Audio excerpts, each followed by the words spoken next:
கேள்வி ஒன்றாக இருந்தாலும் பதில் எப்படியா இருக்கான், ஆளுக்கு ஏற்ற மாதிரி மாறுபடும். நேரில் வந்துட்டால் என்ன பண்ணிடலாம், எல்லா கேள்வியும் கேட்டு தெளிவாக. அதுக்கு தான் சத் சங்கம்.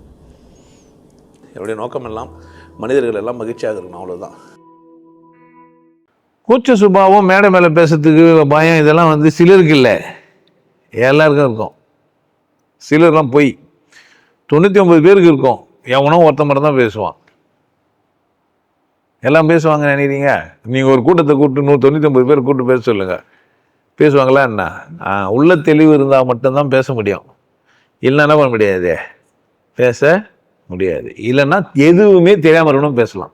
ஒன்றுமே தெரியாது, அவர் மேடையில் ஏறி பேசுவார். மேடைன்னே தெரியக்கூடாது அவருக்கு. என்னன்னா இப்போ ஒருத்தர்கிட்ட மைக்கு குத்தவொடனே வேறு மாதிரி ஆயிடுறாங்க.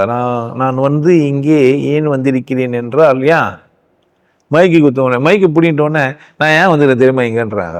திரும்ப மைக்கு குத்தவொடனே இங்கு நான் எதற்காக வந்திருக்கிறேன் என்றால், ஏன்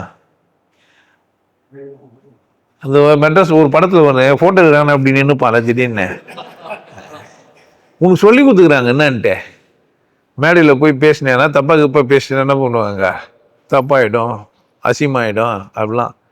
நீங்கள் உங்களை குற்ற உணர்வுலேயே வளர்க்குறாங்க, பயத்திலேயே தான் வாழ்கிறீங்க. உங்களுக்கு பயம் போவே போகாது. எதனால்? ஏன் பயம் போல? வளர்ந்த விதமே அப்படித்தான். அப்பா வர்றாரா கம்முன்னு இருக்கணும். அம்மா இன்னும் அப்பா தானே வர்றாரு, என்ன பிரச்சனை?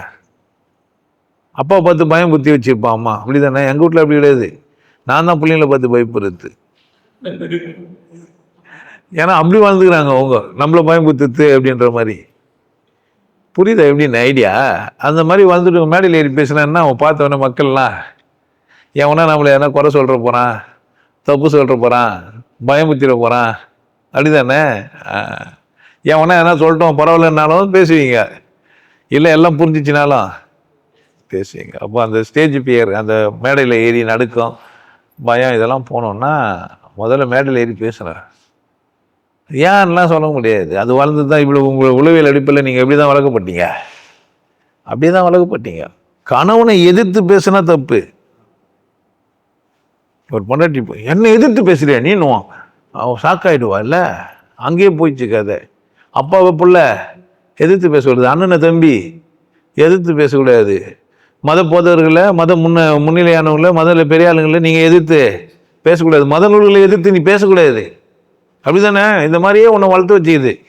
அதனால் மேடையில் போய் என்ன பண்ணுவேன், பெப்பே தான் உன்னை எதை பேசுனாலும் தப்பாக போயிடுன்ற பயம் இருந்துனே இருக்கும். காரணம், வளர்க்கப்பட்ட விலங்கு, பழக்கப்படுத்தப்பட்ட விலங்கு. மனிதன் மோசமாக வளர்க்கப்படுறான். அதனால் அவனால் என்ன பண்ண முடியாது, பேசவே முடியாது.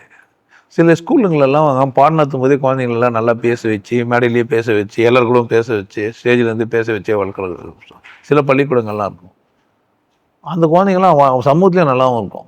அதனால தான் நம்ம பள்ளிக்கூடங்களை பார்த்து சேர்த்து வைப்போம். இந்த பள்ளிக்கூடத்தில் வச்சாக்கா பையன் நல்லா வருவான்னு. ஏன்னா அங்கே போனால் அவங்க எல்லாமே கம்யூனிகேஷன் ஸ்கில் இருக்கும். குழந்தைங்கள்லாம் பேசுவாங்க, டீச்சரே அவங்கள கூட உறவாடுவாங்க, பசங்களுக்கு எழுப்பி மேலே கிளாஸ் ரூமில் உட்கார வச்சு கற்றுருவாங்க. சில டீச்சர்கிட்ட படிக்கிற பையன் சரியாயிடுவான். ஸ்கூல்லையே சில டீச்சர் இருப்பாங்க, அவங்க அந்த பசங்களை கூட கான்வர்சேஷன் பண்ணுவாங்க. பதில் சொல்லணுன்னாக்கா அடிக்கலாம் மாட்டாங்க. ஏன் படிக்கலையாப்பா, ஏன் இது ஏன் புரிஞ்சிக்கலையா, அப்படி பேசுவாங்க. சில பேர்லாம் படிக்கலையே நீ, ஹோம்ஒர்க் போய் நோட்டு துத்தும் போது நமக்கு பயமாக இருக்கும், நோட்டு எடுத்து போய் கொடுத்துட்டு சில குழந்தைங்க மூத்திரம் கூட பெஞ்சுக்கும், அச்சிட போகிறாங்கன்ட்டு. அதெல்லாம் அப்படி ஸ்டேஜில் பேசான். ஏன் பேசலை? வீட்டில் அடக்கி வளர்த்தாங்க, பள்ளிக்கூடங்களில் அடக்கி வளர்க்குறாங்க, மதங்கள் உங்களை அடக்கி வளர்க்குது, சுற்றி உங்களை எப்படி தான் இருக்கிறாங்க. எதை பேசினாலுமே ஆமாம் தப்பாக போயிட போகுதுன்னே யோசிக்கிறீங்க. நம்ம மேடையில் போய் என்ன பண்ண முடியும், நம்மளை பார்த்துட்டு பேப்பேன்னு ஆகிட்டு வந்துட வேண்டியது தான். இல்லை மேடையில் பேசினா பெரிய அரசியல்வாதி ஆகிடுவீங்க. அதான் சொல்கிறேன், காலகட்டத்துக்கு குருவாகிடுவீங்க. எல்லாமே பண்ணலாம். கொஞ்சம் மேடை ஏறி பேசணும். எதுக்காக இப்போ அவர் கேட்குறாரு தெரியல. இது மாதிரி மேடையில் ஏறி பேசினாலும் பெரிய ஆகிடுவோம் பொழுதுன்ட்டு எப்படி இருந்தாலும் கூட்டு விட்டுரும். மேடையில் ஏறி பேசுறது ஒன்றும் ஈஸி, ஒன் வே டாக் தானே. ஆனால் இப்போல்லாம் அப்படி கிடையாது. இல்லை, சிலதெல்லாம் இப்போ யூடியூப்லலாம் போட்டுடுறாங்க, கீழே கமெண்டில் எழுதுறாங்க, கழுவி ஊற்றினுக்கிறாங்க, மாதிரிலாம் பண்ணுறாங்க. இன்னும் உங்களுக்கு என்ன பயம், அதிகமாகவும் பேசுறதுக்கு யோசிப்பீங்க. ஸ்டேஜ் பேர்லாம் போனோன்னா உள்ள நேர்மை வரணும், அடிமைத்தனம் போகணும். அடிமைத்தனம் போனால் தான் பேசுவீங்க. அப்படி இல்லைன்னா ஒன்று மேலே தீவிர பக்தியாக இருக்கணும். ஆமாம், ரொம்ப ஈஸி. ஸ்டேஜில் ஏறி பக்தி பாட்டு பாடுறது ஈஸியாக வரும். ஏன்னா நீங்கள் கடவுள் மேலே அப்படியே ஆயிட்டுருப்பீங்க. மேடையில் ஏறி கண்ணை மூடிட்டு முருகா முருகா முருகா முருகா. பக்தி பேசுறதும் ஈஸி.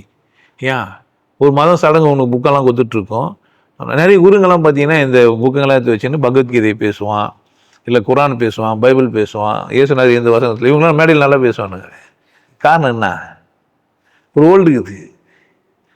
இதெல்லாம் விட்டு பேசுனான்னு சொல்ல பார்க்கலாம். மனிதன் பேச முடியாது அவனால். ஏன்னா அவன் ஒரு பயத்தோடு வைக்கிறவன்.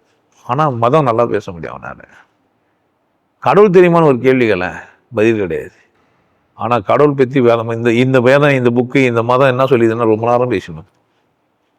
ஆமாம், எல்லையற்ற அருளாளனா, எல்லையற்ற அருளாளன் என்னங்க சொல்லுவாங்க? இஸ்லாமியர்கள்லாம் சொல்லுவாங்கல்ல கடவுள் நிகரற்ற அன்பு, அளவற்ற அருள், நிகரற்ற அன்பு அப்படின்னா என்னன்னு கேட்டு பாருங்களேன். அதுன்னா அளவற்ற அருள். நான் 5.2ங்கிறேன், அவ்வளோதானே அருள் தரணும். அது மேலே தந்து நான் என்ன பண்ண போகிறேன்? இல்லை, தலைக்கு மேலே வெள்ளம் போனால் ஜான் என்ன முழம் என்ன, இந்த கேள்வி பதில் சொல்ல முடியுமா? அளவற்ற அருளாளன். எனக்கு அருள் எனக்கு தேவையான அளவுக்கு இருக்குமா? அது மேலே இருந்து நான் என்ன பண்ண போகிறேன்? இவ்வளோ டேக்ஸா ஃபுல்லாக பிரியாணி எனக்கு கடவுள் கொடுத்து நான் என்ன பண்ண போகிறேன்? எனக்கு தேவை எவ்வளோ? அளவற்ற அருள் எனக்கு இருந்து நான் என்ன பண்ண முடியும்? கேட்டால் சொல்லுவாங்க, டென்ஷன் ஆகிடும். ஆமாம், நிகரற்ற அன்பு. அதுதான் அன்பில் நிகர் வைக்க முடியுமா? இப்பெல்லாம் பேசுனீங்கன்னா அவங்க டென்ஷன் ஆகிடுவாங்க. அப்போ அது வரைக்கும் அவங்க எப்படி தான் ஓட்டுனுங்க அவங்க பொழப்பை? கேள்வி கேட்ட பேர் தான் டென்ஷன் ஆகும். இப்போ 2 பேர் கமெண்டில் எதுனாலும் எழுதுவாங்க சூப்பராக. அப்போ பேசணுன்னா என்ன இன்னும் நீங்கள் ஒன்று பியூராக அடிமையாகிட்டு இருக்கணும் ஏதோ ஒன்றுக்கு. என்ன பண்ணலாம் நீங்கள் அப்படியே பேசலாம். இப்போ நிறைய பேர் பார்த்தீங்கன்னா அந்த அரசியல்வாதிகளே பார்த்தீங்கன்னா தலைவர் வச்சுருப்பாங்க, அண்ணா அன்று சொன்னார் அதுதான் சத்தியம். இன்னொரு பாட்டு போடுவான், எனக்கு ஒரு மகன் பிறப்பான் அவன் என்னை போலவே இருப்பான், தனக்கு ஒரு பாதை வகுக்காமல் என் தலைவன் வழியிலே நடப்பான். எவ்வளோ நல்ல பாட்டு இல்லை இது கேட்டாக்கா? அப்போ அவங்கெல்லாம் என்ன பண்ணுவாங்க மேடையில்? அப்போது அந்த மாதிரி மேடையில் பேசுகிறவங்க ஈஸி. அந்த 1% இருக்கிறான்ல, 99 ஒருத்தன் பேச மாட்டான், ஒருத்தன் பேசுவான்ல, அந்த 1% கூட 90 பேர் இப்படி தான் பேசிட்டு இருப்பான். புரிஞ்சிச்சா? உங்களுக்கு வீடியோ பார்த்தீங்கன்னா புரியும் நான் பேசுறதுல. நான் என் வீடியோ பார்த்துட்டு நீங்கள் உங்கள் வீடியோ பார்த்தீங்கன்னா உங்களுக்கு நல்லா புரியும். இப்போயும் நீங்கள் யோசிக்க ஆரம்பிப்பீங்க, கரெக்ட் தானே? டேக்ஸா பிரியாணி எனக்கு எதுக்கு? அளவற்ற அருள் எனக்கு எதுக்கு? என்ன அளவுக்கு அருள் வரணுமா? அளவற்ற அருளான் வரணுமா? அளவற்ற அருளாரன் எனக்கு அளவற்ற குத்துக்கிறான். காலம் எனக்கு எவ்வளோ குத்துக்கிறான்? 1000 வருஷமாக குத்துக்கிறான். எவ்வளோ குத்துக்கிறான்? 80, 100, 120, இல்லை 110, இல்லை 75, 50 தெரியாது. அப்போ அளவு இருக்குது இல்லை எனக்கு. ஒத்துக்க மாட்டான், தர்க்கம் பண்ணுறான்னு. நிகரற்ற அன்புன்னா அது எப்படி நிகரற்ற அன்பாக இருக்க முடியும்? ஆளுக்கு ஏற்ற மாதிரி தான் வாழ்க்கை குத்துக்கிறான், செயலுக்கு ஏற்ற மாதிரி தான் பலன் குத்து வச்சுக்கிறான். நிகரற்ற எப்படி குத்தான்? நான் நெல் போட்டேன் எனக்கு வேற எதனாவோ மலிச்சு வரான், எப்படி நிகரற்று பண்ணான்? தெரியாது கடவுளை தெரியாது, ஆனால் பேசுவான். அப்போ அவனுக்கு தெரியாதுன்றது உனக்கும் தெரியாது. ஏன்? நீ பேசவோ சிந்திக்கவோ தெரியாத ஒரு விலங்கு உங்களை பயத்திலே வளர்த்து வச்சு வந்துட்டாங்க. நீ இப்போ எங்கள் மேடையில் உட்காந்து கீழே உட்காந்து என்ன பண்ணுப்பா, ஆஹா என்ன ஒரு அருமையாக பேசுகிறார், இல்லை அப்படி தானே? மேட்ரு இவ்வளோ தான். நீ எங்கே சிந்திப்ப? என் கேள்வி உங்களுக்கு புரியுதான்னு பாரு. இப்போ கூட கிண்டல் பண்ணலாம் நீங்கள் என்ன, இந்த கூட நீங்கள் என்ன இப்போ கேட்கலாம். அது எப்படிங்க? இப்போ என்ன கேட்டால் நான் பதில் சொல்லுவோம், ஆமாம் தானே. நீங்கள் இல்லைன்னா இல்லைன்னு சொல்லுங்கள். அந்த வார்த்தை எவ்வளோ அசிங்கமாக இருந்துன்னு பாருங்கள். கடவுள் நிகரற்றவன், அதில் எந்த மாற்று கருத்தும் கிடையாது. அவன் அன்பு அளவுக்கு ஏற்ற மாதிரி தான் இருக்கும், அவனுக்கு ஏற்ற மாதிரி தான். வெள்ளத்தனைது மலர் நீட்டம் மாதர்தம். நீ எவ்வளோ தூரம் அன்பாக இருக்கிறியோ, நீ எவ்வளோ தூரம் கொண்டாட நினைக்கிறியோ, நீ எவ்வளோ தூரம் பிரித்தியார் நல்லன்னு விரும்புகிறியோ அவ்வளோ தூரம் நீ நல்லா இருப்ப. நீ எவ்வளோ தூரம் வெறுப்பாகிறியோ, எவ்வளோ தூரம் அசிங்கப்படுத்துறியோ, எவ்வளோ பேர் அடுத்தவங்களை நல்லா இருக்கக்கூடாதுன்னு நினைக்கிறியோ அவ்வளோ தூரம் கெட்டு போயிடுவேன். ரொம்ப சிம்பிள். அப்போ எப்படி நிகரற்று கொடுப்பான்? அப்படிலாம் கிடையாது, நிகழ் வைப்பான். உனக்கு என்ன, நீ யாரும் அதுக்கேற்ற மாதிரி தான் உனக்கு பலன். பெண்ணுக்கு வேற பலன், ஆணுக்கு ஒரு பலன். நான் என்ன நிகரற்றவனே, எனக்கு ஒரு புள்ள போட்டுக்கிட்டோம், என் பயிர் மட்டும் பெருசாகுது, நான் என்ன பண்ண முடியும்? கொடுப்பானா என்ன? கிண்டல் இல்லை, முடியவே முடியாது. அப்பேற்பட்டவன் அவன் கிடையாது, வழி வச்சுக்கிறான். இதுதான் இப்படிதான் ரூல். வித்து இல்லாத சம்பிரதாயம் மேலேயும் இல்லை கீழவும் இல்லை. இதாண்டா ரூல்னு சொல்லி வச்சுக்கிறோம். இப்படி தான் நடக்கும், மாற்ற முடியாது. நீங்கள் சொன்னா நீங்கள் எல்லாத்திலும் 2 வேலை செஞ்சுட்டு பாவ மன்னிப்பு போய் பாதுகாக்கிட்டாக்கா நல்ல ஆயிடுவேன். என்ன குற்ற செயலுக்கு தண்டனை கட்டாயம் உண்டு. விஷத்தை சாப்பிட்டு அன்பானவனே என் விஷத்தை முறிச்சிடுன்னா சாப்பிட்டது விஷம் என்ன பண்ண முடியும்? விஷம் சாப்பிட்டுருக்காம இருக்கலாம், இல்லை ரெமிடிஸ் கொடுப்பான், யாரோ பிஏ கழிச்சு வாயில் ஊற்றுவான். அதான் அன்பு. உன்னால் ஒத்துக்க முடியாது. அப்போ வாந்தி என்ன பண்ணுவேன்? எடுப்பேன், நல்லாவும் ஆகலாம்.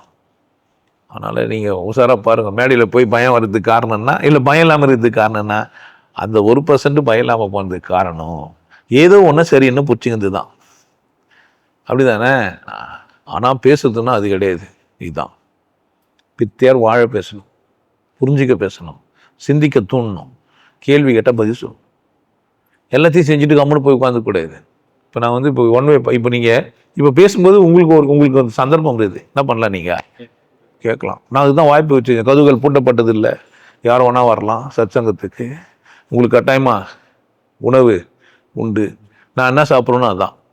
அப்படி தானே? ஒரு நாள் பிரியாணி தருவேன், ஒரு நாள் பொங்கல் தருவேன், ஒரு நாள் சாம்பார் சாதம் தருவேன், பீஃப் பிரியாணி கூட போடுவேன். அப்படி தானே? இன்னும் ஃபோர்க் பிரியாணி தான் போடல, ஏன்னா அது அவ்வளோ நல்லா இருக்காது. அந்த வாரெலாம் வந்து அந்தளவுக்கு வந்து பிரியாணிக்கு ஒத்து வராது. ஃபிஷ் பிரியாணி போடலாம், ப்ரான் பிரியாணி போடலாம். நான் என்ன சாப்பிட்றேன்னா அதெல்லாம் என்ன பண்ணுவேன் உங்களுக்கு கொடுப்பேன். உங்களை கூட நான் ஷேர் பண்ணிப்பேன். உங்களுக்கு புரியலாம் என்ன பண்ணலாம், நீங்கள் கேட்கலாம். இப்போ இல்லை, பழைய வீடியோவில் எதனா நான் பேசிடலன்னா கூட எடுத்து என்ன பண்ணலாம், நீங்கள் திரும்ப இதில் வந்து என்ன கேட்கலாம். நான் உன்னே தான் சொல்கிறேன். எல்லாம் என்ன பண்ணேன்? நல்லா இருக்கணும்னு நினச்சிட்டு மேடை ஏறி பேசணுங்கன்னா கூட பேசலாம். நல்லா இருக்கணும்னு நினச்சா மேடையில் ஏன் பேசினா? தேவைப்படாதானே பேசுனா? சும்மா நான் ஏன் எனக்கு மேடை போட்டு பேசுவேன், மேடை போட்டு பேசினா பிரச்சனை? சும்மா பேசி இப்போ விஜய்கிறாரு சீஃப் மினிஸ்டர், இன்னும் இப்போ பத்திரிகைகளுக்கு பேட்டியை கொடுக்கல, குத்து என்ன பண்ண போகிறாரு? செயல் வீரர் கொடுக்கணும்னு நினைக்குது. அமைச்சர்கள்லாம் கொடுக்குறாங்க, ஒன்றும் அவர் கொடுக்கல. ஏன் கொடுக்கல, பேசலன்னு இவனு தான் புலம்பினுக்கிறாங்க. அவசியம் இல்லையே. பேசி என்ன பண்ண போகிறாரு? செயல் தானே பண்ணா. அவள் பேசுறது இல்லைன்னா தப்பு கிடையாது. மேடையில் போய் சும்மா அதெல்லாம் பயம் கிடையாது. பேசி என்ன பண்ண போகிறாரு? சினிமாவில் டைலாக் பேசணுக்கு அது மேலே டைலாக் எது வந்து பேசுக்கு என்ன பிரச்சனை? இல்லை செட்டப் பண்ணி கேள்வி இந்த மட்டும் தான் கேள்வி கேட்கணும்னு கூப்பிட்டா வரமாட்டாங்கன்னா என்ன? எந்த பத்திரிகை கண்ணு துப்பாக்கி கழுத்தில் வச்சுட்டு இந்த கேள்வி தான் கேட்கணும், உன்னை கேள்வி கேட்கக்கூடாதுன்னு பேட்டி கொடுக்க முடியாதா என்ன? அதெல்லாம் சும்மா அவர் கொடுக்கல, அவர் விரும்பல. அது பயந்தாலும் பயப்பட்டு என்ன பிரச்சனை? நமக்கு அவர் பேட்டி கொடுக்குற முதலமைச்சராக வரணும், செயல்படுறவரா? அப்புறமா நீங்கள் போய் மேடையில் ஏறணும்லாம் நினச்சின்னு நடிகங்களாம் இருக்காதீங்க. முதல்ல வாழ்க்கையில் எப்படி இருக்கா? சந்தோஷமாக வாழுங்க. பித்தியாருக்கு நான் சந்தோஷமாக வாழணுன்னு காட்டணுமா, சந்தோஷமாக இருக்கணுமா? சந்தோஷமாக இருக்க. சந்தோஷமாக இருக்கிற மேடையில் ஏன் பேசினா? எனக்கு பொழப்பு. 10 சத்சங்கம் வந்துட்டு ஒருத்தர் உபதேசம் வாங்க வரா. இன்னொரு பக்கம் இருக்குதுல்ல, எனக்கு சும்மா ஒன்றும் ஃப்ரீ ஒன்றும் கிடையாது. நான் இது ஃப்ரீன்னா இது புரிய வைக்கணும், மனுஷன் புரிஞ்சுக்கணும், கடவுளை தேடணும், கடவுளை அடையணும், வாழ்க்கையை கொண்டாடணும், ஜென்மம் இல்லாத ஒரு வாழ்க்கை வாழணும், சாவு சமாதி டிஃப்ரென்ஸ் இருக்குது. வாழ்க்கையை இந்த என்ன பண்ணலாம், இவ்வளோ விசேஷம் உடம்புக்குள்ளே இருக்குது, இதெல்லாம் கொண்டாடிட்டு போகணுன்றதுக்காக வியாபார பொருளை தானே வச்சுக்கிறேன். அதனால் பேசிக்கிறேன். உங்களுக்கு எல்லாருக்கும் ஒரு விஷயம் சொல்கிறேன். ஆனந்த வாழ்வு அப்படின்ற ஒரு கோர்ஸ் யூடியூப்ல போட்டு வச்சுக்கிறேன். Happy life course. நீங்கள் மெம்பர் ஆனீங்கன்னா ஆனந்த வாழ்வு கோர்ஸை நேரடியாக நீங்கள் யூடியூப்ல பார்க்கலாம். ஃபேமிலியாக டிவியில் போட்டு என்ன பண்ணலாம், எல்லாரும் ஃபேமிலியாக போட்டு பார்க்கலாம். ஒருத்தர் தான் சப்ஸ்கிரைப் பண்ணீங்க, 5 பேர் 6 பேர் என்ன பண்ணலாம், நீங்கள் அதை பார்க்கலாம். வாய்ப்பு பயன்படுத்திக்கப்பா.